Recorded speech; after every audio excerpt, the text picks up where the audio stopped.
Allez, viens, on parle de la blessure de rejet. Je vais te donner un petit secret pour pouvoir gérer ta blessure de rejet comme une queen, comme un king, d'accord? Donc, on a tous cette blessure de rejet, tu ne dois pas... Hein? On a tous connu la blessure de rejet, on a tous cette blessure en nous. Je t'invite à aller voir mes vidéos là-dessus. Et si tu n'as pas encore expérimenté la blessure de rejet, je pense que ça ne saurait tarder. Et si ça arrive, voilà, tu auras quelques petites billes pour pouvoir t'en sortir éventuellement. Mais avant ça, je vais te raconter une petite histoire. La première fois que moi, j'ai vraiment expérimenté la blessure de rejet, j'étais déjà une personne adulte. Dans mon enfance, je ne me rendais pas compte que c'était des formes de rejet. Parce que voilà, étant enfant, je savais que j'étais intelligente et que ça pouvait, voilà, être quelque chose qui freinait les autres enfants parce que vraiment, j'étais vraiment intelligente. Hein? Et ça pouvait être un frein.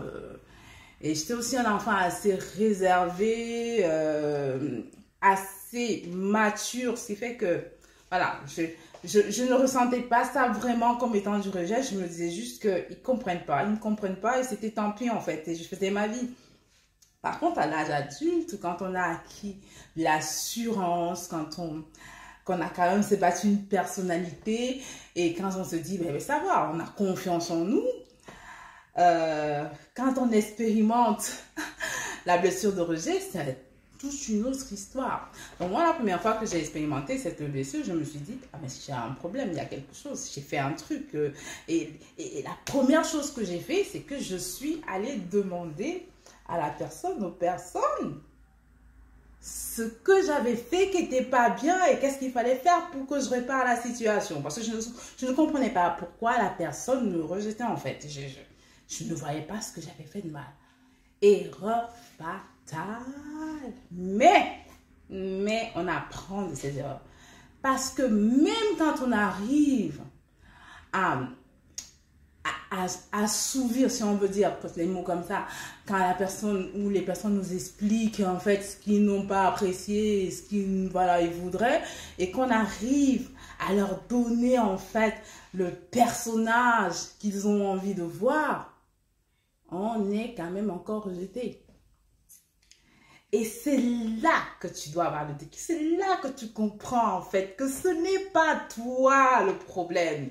C'est que les personnes qui sont en face de toi sont en face de leur propre blessure de rejet vis-à-vis de ce que toi tu incarnes, vis-à-vis de ce que c'est que ta personnalité, ton affirmation de toi-même. Ces personnes n'assument pas de s'assumer, donc elles trouvent que toi, le fait de t'assumer, ça ne va pas le faire. Et c'est pour ça que ces personnes se rejettent, parce que toi, tu penses à la base que tu n'es pas à la hauteur de ces personnes, mais c'est elles qui ne sont pas à ta hauteur. C'est ça le petit secret. Tu dois savoir que les personnes à la base qui te rejettent et que tu te commences à te poser des questions de savoir, mais qu'est-ce que j'ai fait? C'est des personnes qui ne sont pas à ton niveau, qui n'ont pas le même taux vibratoire que toi, mais qui sont là quand même pour t'enseigner et te permettre de voir, de découvrir quel est encore ton potentiel. Quelle est ta valeur? Le fait d'être rejeté, tu peux être rejeté par des millions de personnes. Ça ne change en rien ta valeur. Il ne faut pas que tu te dises que ça vient de toi. Peut-être que seulement tu n'es pas au bon endroit avec les bonnes personnes.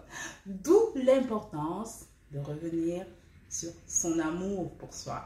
De comprendre que c'est important de s'aimer et de s'entourer des personnes qui savent reconnaître notre valeur. Et le reste, on laisse partir.